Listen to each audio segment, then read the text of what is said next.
Olá, pessoal! Voltamos com a nossa aula de filosofia e hoje para falarmos de outro grande filósofo, que é o Aristóteles. Mas antes de falarmos de Aristóteles, vamos falar de Platão, porque na última aula nós trabalhamos e explicamos a filosofia platônica. Eu disse para vocês que o texto que o autor trabalha divide a filosofia platônica em dois momentos importantes. O primeiro momento é o momento do projeto político, de todas aquelas reflexões que Platão faz sobre Atenas e sobre o modo sofista de ensinar aos seus alunos. E a segunda parte do texto, a academia, e não só a academia, mas dentro da academia, uma reflexão sobre o saber, que é o saber que vem de fora, ou o mundo das ideias, o conhecimento. Então, esses dois elementos foram importantes para que nós entendêssemos Platão. O Platão faz uma crítica muito séria aos sofistas, porque os professores sofistas não estão preocupados, segundo Platão, com a verdade. Não estão preocupados com a episteme, estão preocupados apenas com a doxa. Daí dizer que a verdade absoluta vai limitar o jogo da retórica. Portanto, a opção pelas opiniões que são boas, ruins, más, piores ou melhores. Ele vai se interessando por política quando vê que a formação dos políticos não está adequada, que a formação daqueles políticos não atendem aos interesses epistêmicos da própria política. Daí ele vê a política como ciência, daí ele vê a política como um lugar que deve ser espaço do debate de ideias epistêmicas. A política é vista para Platão como ciência. E se interessa por política principalmente quando vê Sócrates sendo condenado à morte. Ele achou que aquela cidade não era uma cidade digna de Sócrates, era uma cidade injusta. Os seus condenadores não tinham epistemicamente o saber justiça, não sabiam o que era justiça. Daí cometeram no seu julgamento uma injustiça com o Platão, com o Sócrates, aliás. E o Platão tem essa relação muito próxima com Sócrates, passou alguns anos de sua vida bebendo na fonte da sabedoria do mestre. E a partir daí monta uma proposta, um projeto político de uma cidade, não é, que vai ser ordenada, organizada, com os pressupostos que ele vai, neste caso, criando. Primeiro olhando para Atenas, percebendo o processo de formação dos políticos, tendo muita crítica só à arte da fala, da persuasão, o engodo, a demagogia, vendo que muitas vezes os cargos eram preenchidos em função da retirada da sorte ou a partir do sorteio da sorte, da mudança de facção. Ele achava que aquela mudança atendia mais a um movimento e ele não entendia que a política tinha que ter movimento, tinha que ter transformação, a ideia precisava ser fixa. Daí ele diz que para ser política é preciso de preparação. E nesta preparação, três sabedorias ou conhecimentos básicos: a ciência, a ética e a pedagogia. Então é preciso ter episteme para governar e elaborar as leis. É preciso saber o que é errado para não cometer o erro, então é preciso ser ético. E é preciso ter maneira, ter elementos que contribuam para essa ação cidadã, que é a ação política, seja ela de participação no ágora, na elaboração da legislação da ordem, ou seja, na governança. Aí Platão monta uma academia, que é a primeira instituição de ensino superior que nós temos notícia, onde as verdades não estão prontas, definitivas, acabadas, mas lá elas vão ser, neste caso, experimentadas. Daí uma diferença muito grande entre Sócrates e ele. Enquanto com Sócrates nós vamos ter o embate de consciência, o chamado tete a tete. Em Platão, esses elementos que passam pela consciência, esse saber que passa pela consciência, precisa se tornar um embate de tese.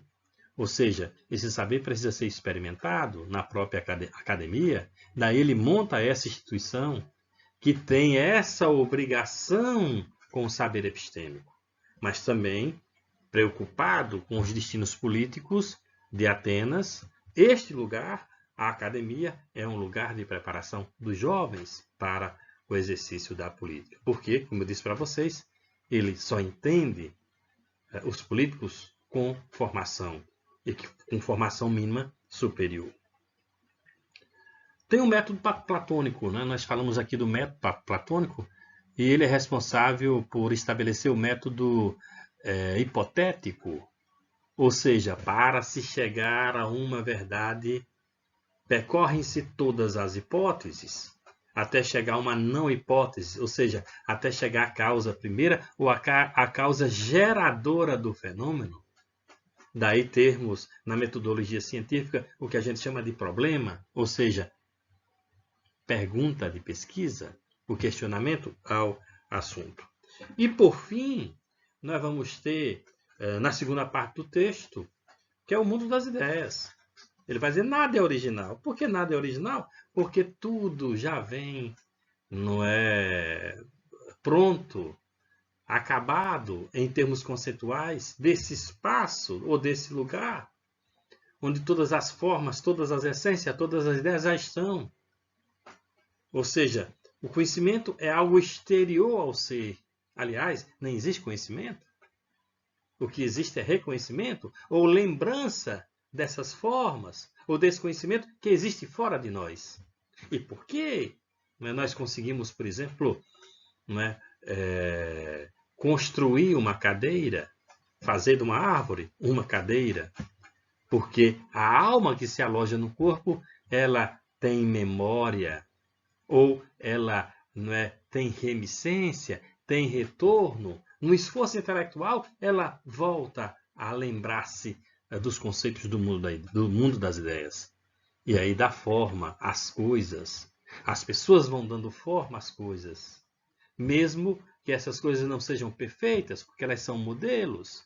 Elas são cópias de modelos fixos. Elas não são modelos, porque o modelo está no mundo das ideias. Elas são cópias, inclusive, imperfeitas. Isso tem um impacto muito grande, porque vai gerar grande discussão sobre o saber. Você nasce com ele? Ou esse saber ele é adquirido? O saber é um dom? Um saber é uma dádiva ou é uma conquista? O saber é a priori, antes da própria existência do ser, ou o saber é a posteriori? Veja que essas perguntas são importantes para o mundo da filosofia e para o mundo das ciências, mais tarde, que vai discutir sobre a forma de apreensão, de construção do saber. Vocês vão ver muito isso no livro de Foucault, A Verdade e a Forma Jurídica, as formas jurídicas, quando nós discutirmos o livro aqui em sala de aula. E vamos falar do Aristóteles, do realismo aristotélico, que é um dos grandes filósofos da antiguidade, tal qual como Platão. Esses dois filósofos vão exercer uma influência incrível, uma influência terrível do ponto de vista da importância que eles dois têm para as próximas escolas, para as próximas discussões. Os dois filósofos impactam muito, por exemplo, na constituição das bases da igreja cristã. Mais tarde, claro, Aqui nós estamos 300, 400 anos antes de Cristo nascer, então tem um tempo aí, tem um interregno muito grande, um tempo até que a igreja cristã se faça a igreja oficial lá do Império Romano. Nós vamos ver isso nas próximas aulas, quando falarmos aqui da filosofia religiosa da Idade Medieval. Quem é esse Aristóteles? Aristóteles nasceu em Estagira, 384, era filho de Nicômaco, médico e rei da Macedônia. Aos 18 anos, ele foi para Atenas e tornou-se discípulo de Platão. Inclusive, foi professor por 20 anos da academia. Então, ele teve uma relação muito próxima com esse grupo de filósofos que discutem o nomos, e especialmente a ordem política. Em 343, ele é chamado a Macedônia para ser preceptor daquele que foi considerado um dos maiores imperadores da antiguidade, Alexandre o Grande. E depois voltou já com recursos, com apoio, para poder montar sua própria escola. Se Platão montou a academia, Aristóteles montou o liceu. Também um modelo de academia, ou uma, digamos assim, reprodução da escola de ensino superior, que quer ser esse lugar de preparação, não só para o mundo da política, mas de preparação, neste caso, intelectual. Aristóteles, ele vai ser contemporâneo da decadência da democracia ateniense e da invasão macedônica que unifica a Grécia sobre o seu domínio. E aí aquela Atenas democrática, com a participação de muitas pessoas, vai perdendo o brilho. E muitos demagogos entram em cena e passam a dominar o cenário político de Atenas. E o povo nem aí. O povo indiferente a esse tipo de conduta política ou de políticos que usam mais a fala para enganar do que são aqueles políticos que realmente fazem a diferença, que têm o fazer comprometido com a sociedade. Claro que Aristóteles também vai ser impactado por essa ação política, e ao ser impactado por essa ação política, ação má, não uma ação boa, ele vai reagir, ou ele vai buscar caminhos para que a política seja entendida de forma diferenciada. Como diz o próprio slide, o pensamento aristotélico representa em muitos aspectos uma reação a esse estado de coisas, a esse tipo de governança ou de ação política que não serve à coletividade.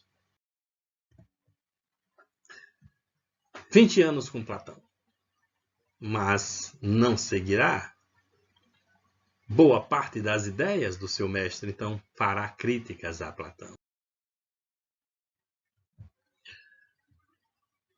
O que vai diferenciar um autor de outro?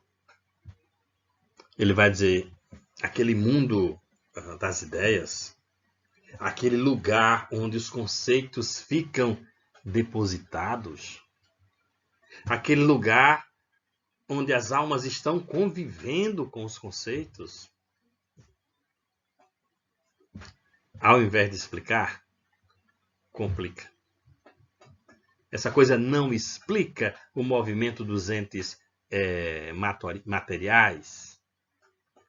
Ao invés de ajudar na compreensão do que é o saber, essa teoria platônica das ideias, segundo Aristóteles, cria dificuldades e não resolve a grande busca pela origem das coisas. Tem uma citação de Aristóteles, eu vou ler aqui textualmente, para vocês perceberem o que Aristóteles diz de Platão ou da teoria do mundo das ideias. Quanto a dizer que as ideias são os paradigmas e que outras coisas participam delas, isso não passa do uso de palavras destituídas de sentido e de metáforas poéticas. Onde então se trabalha com os olhos fixos nas ideias.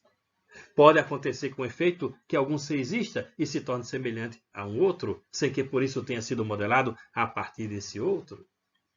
O que é que Aristóteles está dizendo? Está dizendo que não existe um modelo fixo, gerador das coisas. Para Platão, se tem pirâmide no México e se tem pirâmide no Egito, é porque a ideia dessa pirâmide estava lá no mundo, naquele lugar, onde estão depositadas, guardadas as essências. Portanto, segue esse modelo fixo. Para Aristóteles, não. Pura coincidência. Ou seja, para Aristóteles, as pirâmides do México, elas se assemelham, parecem com as pirâmides do Egito, mas não seguem esse modelo fixo, esse paradigma fixo. Cada um pensou com a sua experiência e construiu sem necessariamente ter esse intercâmbio. É isso que o Aristóteles diz, é isso que está aí no final desse slide, com efeito, não é? Que algum ser existe e se torna semelhante a um outro, sem que por isso tenha sido modelado a partir desse outro. Portanto, segundo Aristóteles, as ideias de Platão não passavam de metáforas poéticas ou palavras destituídas de sentido. E lembre-se que o Aristóteles passou 20 anos lá com o Platão. Brigavam muito. Passavam até 3 meses sem se falar. Mas, como a academia platônica era um lugar do embate de teses, lembra? O Aristóteles não vai ser expulso. Ele vai continuar lá desenvolvendo o seu trabalho. Porque a filosofia platônica é aberta, como diz, não é? Como diz o texto, esse texto que a gente está vendo aqui. A origem da filosofia. Para Aristóteles, a filosofia começa, ou aparece, ou existe quando se abandona o senso comum. E nós explicamos isso com o texto, com o primeiro texto, com a discussão do conceito de filosofia. Quando aquelas perguntas básicas, elas são respondidas o quê, por quê e para quê. A maioria não faz essas perguntas. A maioria segue a boiada, a ideia do seguimento da boiada. A maioria não para pensar, ou a maioria não se espanta, ou não se admira. Está aí aquela palavra que eu disse para vocês que anotassem, patos. Quando há, não é, o espanto. E a pessoa, ao perceber o fenômeno, e no caso da filosofia, especialmente ao ouvir a resposta sobre a causa do fenômeno, ela diz, não pode ser assim. Não dá para acreditar que o raio está dentro de um saco nas costas de um Deus em cima da nuvem. E aí ela busca uma outra explicação. Então, a filosofia surge do espanto, como está bem colocada aí. As causas do ser. Também nós, no primeiro texto, falamos dessas causas. Aristóteles diz que só conhecemos uma coisa, ou só conhecemos o próprio ser, se investigarmos as causas, e aí é no plural, não é no singular, como aparece no título desse slide, a causa, ou são as causas do ser. Só conhecemos o ser verdadeiramente se trilharmos as coisas anteriores que o definiram, ou seja, os seus porquês. E aí Aristóteles não trabalha com um, como a gente viu. Aristóteles trabalha com 4 causas. Lembram delas? A causa material. Lembra do pandeiro? Eu peguei um pandeiro para mostrar para vocês. A matéria de que alguma coisa é feita. A forma, a causa formal, ou a equidade. O conjunto de elementos que permitem identificar a coisa em si. Eu disse, olha, o pandeiro, esse barulho, está aqui redondo neste formato. A causa eficiente ou o princípio motor, aquilo que faz o pandeiro ser pandeiro. E a 4ª causa, que é a causa final ou fim a que se destina. É como se no efeito dominó, como eu coloquei aí na imagem, uma causa vai definindo outra causa. No efeito causa e consequência. E para Aristóteles, a principal causa é a motora, ou a chamada causa, né, eficiente, aquela que dá movimento, aquela que faz com que as coisas existam, aquela que faz com que as coisas elas não surjam. E aí, as causas do ser. Tem uma palavra aí muito importante, substância. É aí onde Aristóteles busca o arqué, busca explicar o que são os seres. Os seres vão ser, para Aristóteles, substância. Ousia. Eu até coloquei uma imagem aí, ousia.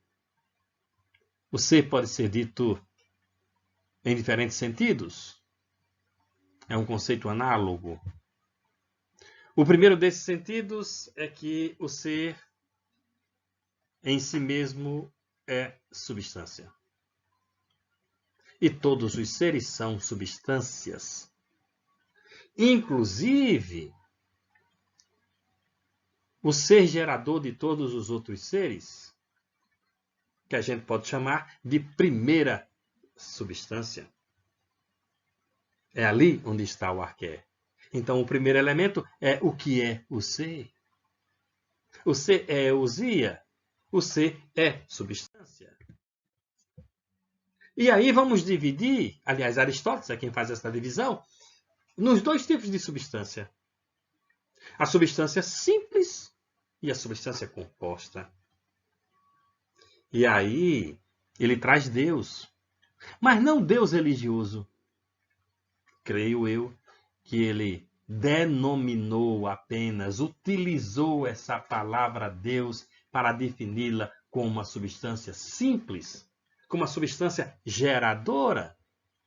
Então, Deus é a ciência simples. E todos os outros seres criados por Deus são substâncias compostas. Portanto, a ciência do ser é a ciência do ser imóvel, lembra de Parmênides? Perfeito, substância simples. Também a ciência do ser é a ciência dos entes da natureza, é a ciência dos seres que são compostos, que estão em movimentos. E a filosofia, ela passa a ser essa ciência de descrição, de compreensão e de análise do ser. Seja ele ser substância simples, Deus, seja a substância composta. O que vai ser a substância? É o indivíduo uno em si mesmo e separado dos demais. Porque cada ser tem uma substância específica. E essa substância específica define a unidade do ser. O princípio único que define o que aquele ser é. Por isso que jamais seremos animais. Nesta explicação aqui aristotélica, certo? É a explicação de Aristóteles. Não estou entrando no juízo, no mérito. Jamais poderíamos vir do macaco. Jamais. Só o macaco gera o macaco? Só o ser humano gera o ser humano? Segundo Aristóteles. Como eu disse para vocês, não quero entrar no juízo de valor. Mas os seres, eles são produzidos a partir, ou elaborados a partir dessas substâncias únicas. Se você pega, por exemplo, a cadeira de madeira, tem um elemento importante para a cadeira ser de madeira, a madeira, que por sua vez veio da árvore. E a árvore, ela é cheia de potência, ou ela é cheia de possibilidade de ser. E o ser humano viu naquela árvore a possibilidade da cadeira de madeira ser cadeira em função daquela madeira que é da árvore. Para Aristóteles, cada coisa tem possibilidade. Cada coisa tem potência. Potência para ser ato. Todas as coisas são atos. E todos os atos têm potência. Isso é um elemento, isso é uma explicação chave para entendermos a filosofia aristotélica. Deus e sua natureza. É preciso que a obra já tenha sido anteriormente concebida pelo artista para que ele se ponha em movimento para realizá-la. Ou seja, é preciso que alguma coisa que foi feita tenha sido elaborada por alguém. Nas gerações naturais também é necessário admitir a existência prévia da forma já realizada em ato. Eu falava para vocês de ato, né? Isso aqui é um ato. Isso é uma tampinha de garrafa, né? Tá a garrafa que eu estou tomando água, né? Esses lápis aqui são atos. Deixa eu ver o que tem mais aqui, né? Ato. Todas as coisas que eu tenho aqui são ato e nós somos atos. Caminhando assim, chegaremos necessariamente ao primeiro ato, que antecede e sustenta todos os atos, que produz todos os atos. Esse primeiro ato é a realização perfeita. É uma forma perfeita. Esse primeiro ato, gerador, criador de todas as outras coisas, substância simples, que está sendo aqui dita que é Deus, tem a responsabilidade de ser o princípio motor do universo, ordenador e organizador do universo. E esse ato, não é? O primeiro ato é Deus. Então, este primeiro ato é Deus, que embora não tenha criado o conceito, não tenha criado o mundo, o conceito de criação do universo só surge mais tarde, né, com a filosofia cristã, sustenta a ordem universal e atrai para ele todas as coisas perfeitas. Porque ele é a própria perfeição, ele é a própria ordem, ele é a própria organização, ele é aquele mundo ordenado, ele é o cosmos, mundo ordenado, aquilo que Pitágoras falou.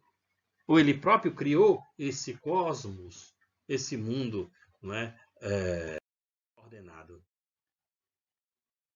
De Deus, né?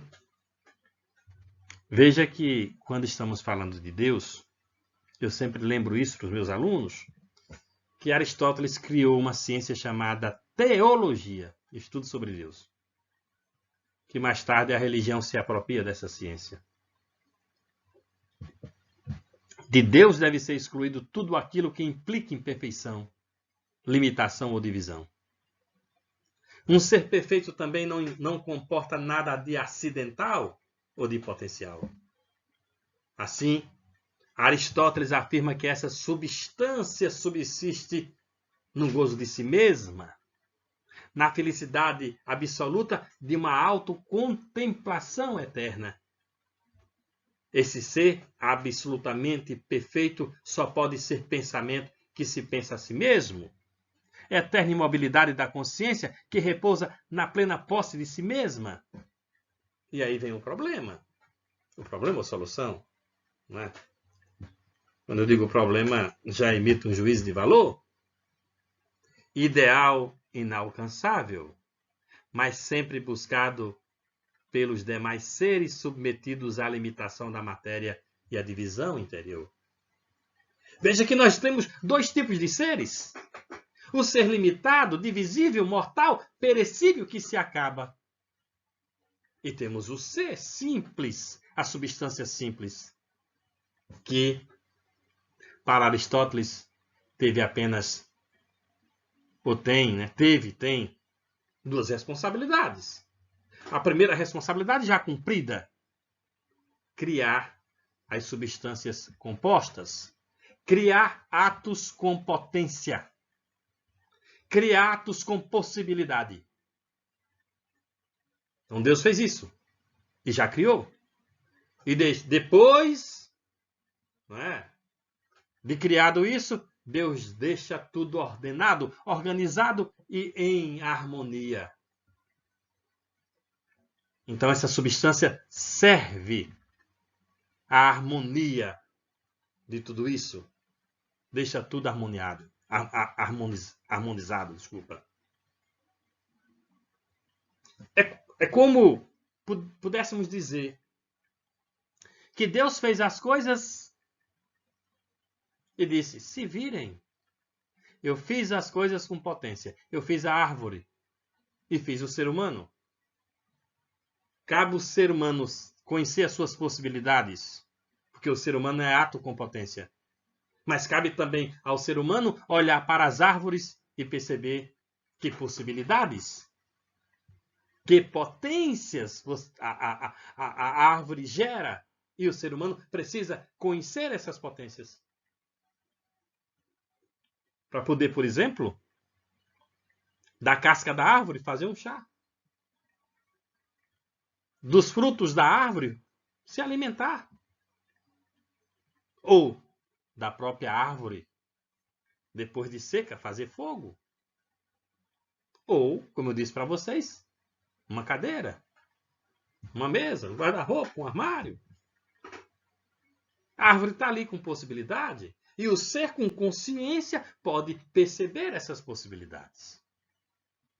Só que nós somos limitados e estamos submetidos à divisão interior. Logo, nós não temos as propriedades da substância simples, que são as propriedades de Deus. Não temos a imortalidade. Não temos a indivisibilidade. Não pensamos e não dominamos completamente o nosso pensamento. Nem temos o gozo da felicidade eterna, da autocontemplação. Isso só cabe a Deus. E ele termina sendo o paradigma, o ideal que nós devemos alcançar. Mas jamais seremos deuses ou Deus. Jamais teremos essas propriedades de Deus, segundo Aristóteles. Daí, gente, que para buscar a Deus, segundo Aristóteles, é perca de tempo. Todas as pessoas que adoram a Deus, todas as pessoas que estão em religião buscando Deus, estão perdendo o seu preciosíssimo tempo. Porque Deus é a substância inalcançável. Jamais o ser chega a Deus. E Deus continua lá, cumprindo a sua obrigação de deixar tudo em harmonia. Isso é Aristóteles que está dizendo. Certo? É Aristóteles. Cabe para vocês acreditarem ou não. Ele diz assim. Certo?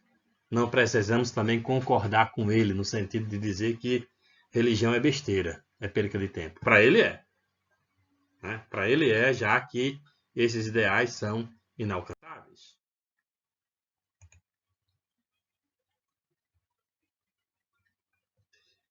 O ser. O ser e sua função política.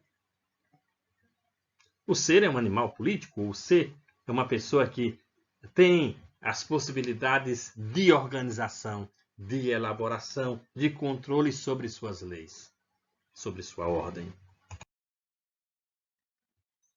Para Aristóteles, a constituição do Estado decorre da própria natureza do ser. Nós temos uma natureza, segundo Aristóteles, que é incapaz de viver isolada. Daí vivermos juntos, não separados. Ao constituirmos a sociedade, ou seja, ao constituirmos o grupo humano, nós precisamos estabelecer regras de convivência. Precisamos constituir a ordem para que o grupo exista, neste caso, enquanto grupo. Nas suas reflexões, além de passar em exame as constituições de diversas cidades-estados, o Aristóteles interpreta as ordens dessas cidades. E diz o seguinte: a ordem deveria ter uma característica natural. A lei de ordenamento da sociedade essa lei deveria seguir princípios imóveis. Não poderia essa lei ser como é a lei hoje, como foi também antigamente, quando Aristóteles faz essa crítica. A lei que se movimenta, que se transforma, que se adequa, que se muda. Então, Aristóteles, quando ele está analisando a política, percebendo que essa política é uma política de vai e vem, ele está tentando, no seu projeto político, um plano, um método, uma proposta de uma sociedade que tenha no Estado ou na sua ordem uma lei natural, uma natureza que não se modifica.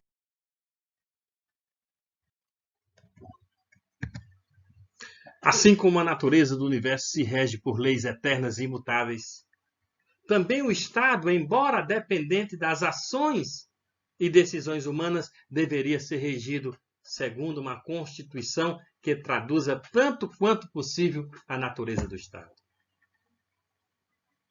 Aí vem a função política que vai ter a filosofia, que é a ciência capaz de enunciar os fundamentos dessa ordem. É a ciência capaz de fornecer aos governantes os subsídios teóricos para que governem com justiça. Ou seja, o que Aristóteles quer? Ele quer que o Estado tenha uma natureza. E veja que tem lógica o que Aristóteles diz, porque terminamos o Estado tendo política de governo, o Estado não sendo Estado. Terminamos mudando as políticas do Estado e transformando essas políticas de Estado em política de governo. Cada um segue seus critérios, cada partido tem um planejamento, tem um plano de governo. Como se o partido A fosse errado e o partido B fosse o correto. E aí, quando o partido B substitui o partido A, ele muda tudo. Porque é conveniente a sua verdade e a verdade do outro não é a verdade. Veja que Aristóteles está querendo dar uma característica fixa ao Estado, para que a governança ou até a elaboração da ordem, das leis, sigam princípios comuns a todos, fixos. E por que são fixos? Porque são verdadeiros. Porque é resultado do próprio conhecimento filosófico. É a própria verdade que não vai ser modificada. Lembra do conceito de justiça? Quando nós falamos lá de Platão? Então, a justiça será uma única. E todos os governantes vão governar segundo aquele princípio ou aquela verdade que está estabelecida. Então, Aristóteles quer criar uma natureza para o Estado. Aristóteles pensa um Estado em que está acima da vontade individual ou de grupo.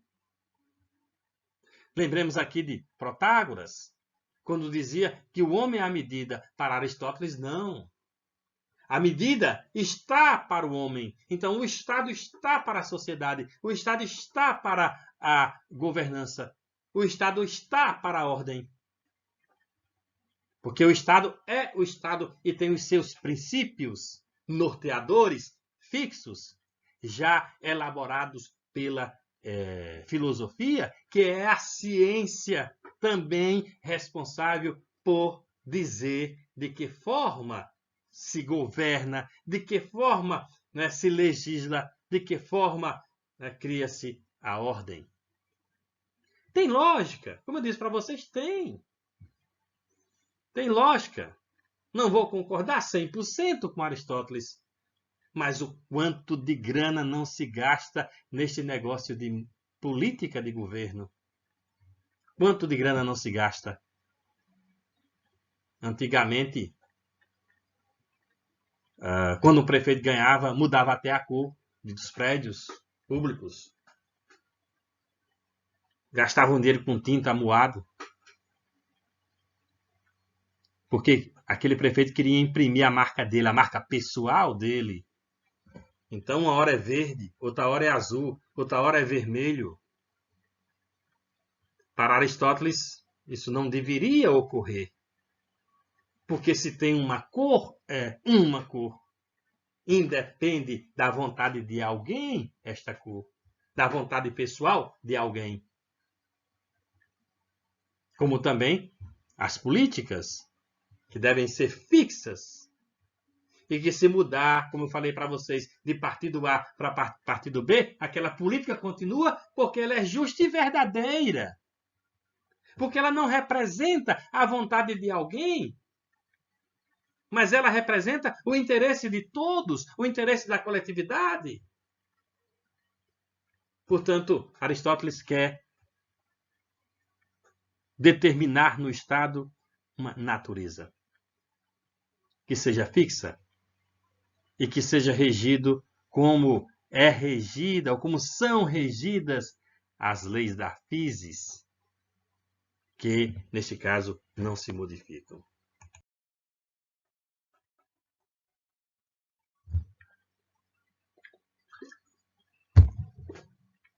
O impacto de Aristóteles. Veja, terrível, né, para a Idade Média. Terrível para a religião. Disse para vocês que Aristóteles acha que religião é besteira.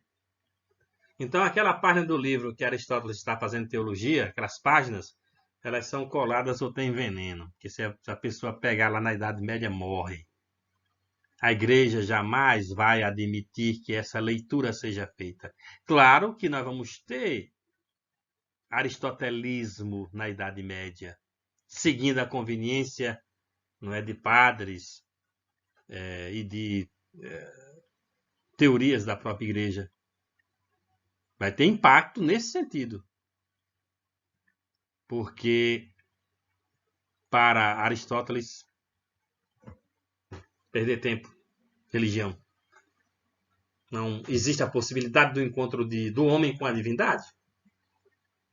E o sentido da religião, especialmente da religião cristã, é esse contato, essa relação, esse encontro, ou possível encontro. Esse é o sentido, né? Quando eu digo contato, a relação, o possível encontro é com Deus. Então, o impacto aí é muito forte, viu, gente? Na Idade Média. Do ponto de vista estritamente filosófico, é difícil encontrar qualquer pensamento posterior que, de uma forma ou de outra, não se remeta ao pensamento aristotélico, quer adotando-o como pressuposto e fundamento, quer discutindo, renegando, porque ele será paradigma, seja para seguir, seja para combatê-lo. Pode-se dizer que até Hegel, no século XIX, a filosofia se desenvolve dentro dos parâmetros traçados por Aristóteles em sua metafísica, em sua explicação sobre, especialmente, aqueles elementos que existem nas coisas que não são visíveis, mas que geram a possibilidade. A chamada, não é potência.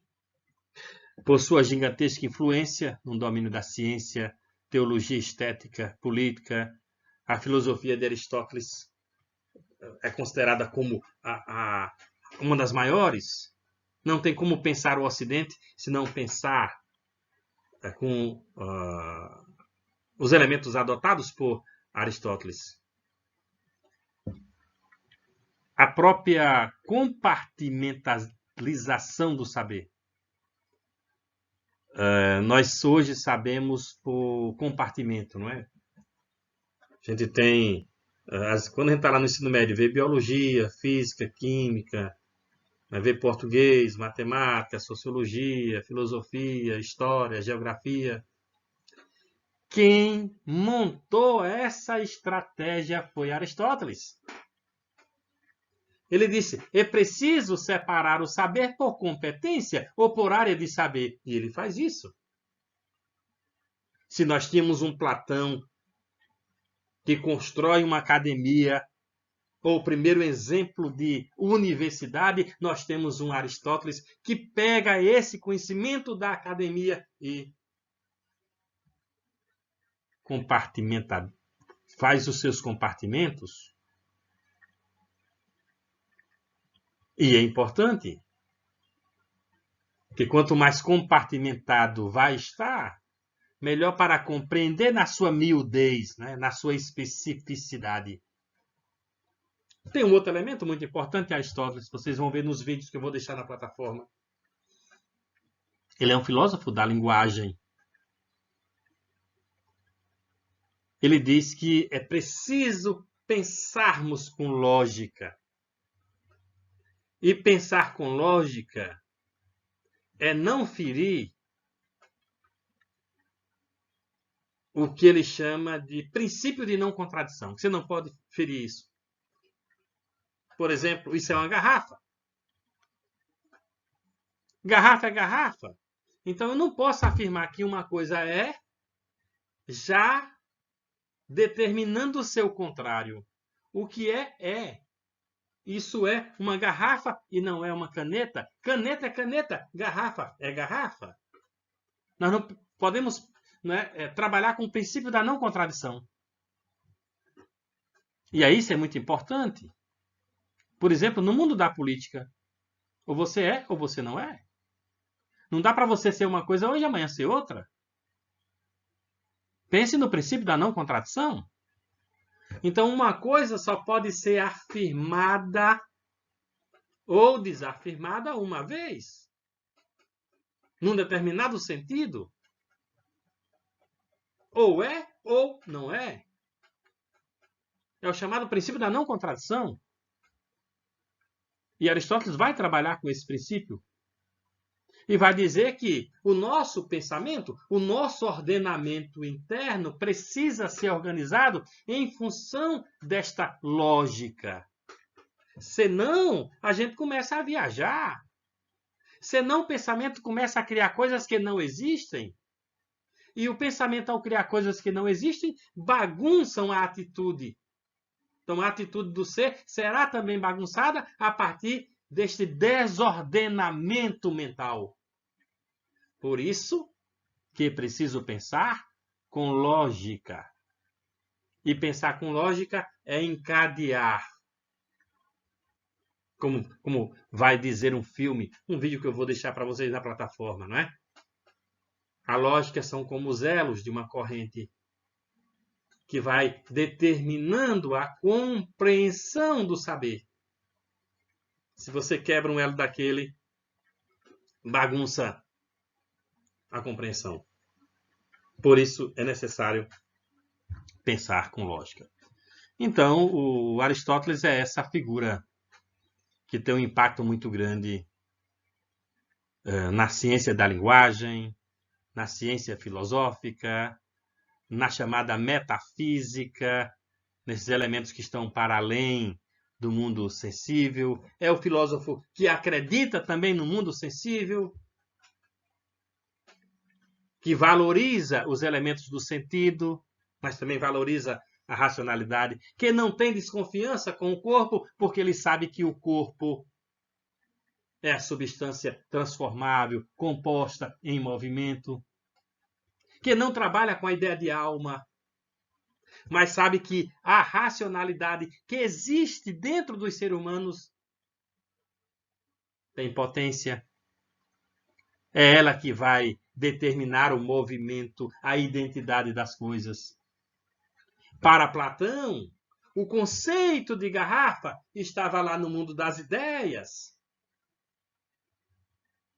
Essa essência estava no mundo das ideias. Para Aristóteles, não. O conceito de garrafa só vai poder ser elaborado depois que a garrafa foi elaborada. Aí depois que a garrafa foi elaborada, aí você diz, isso é uma garrafa?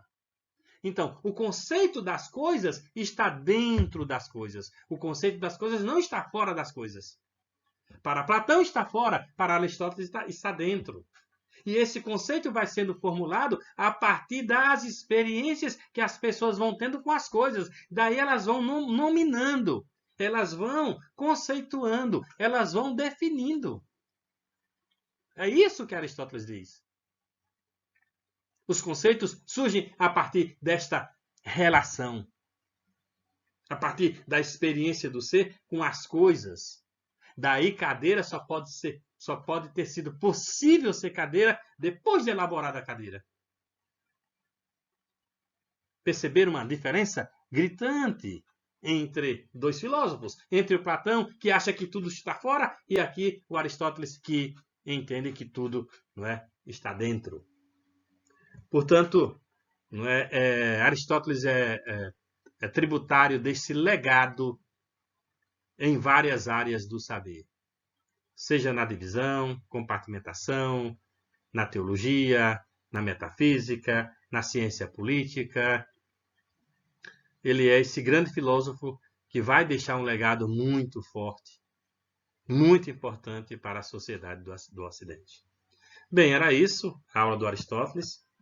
Eu vou deixar 2 outros vídeos e vocês, por favor, assistam esses 2 vídeos que completa o vídeo completa essa informação sobre o Aristóteles.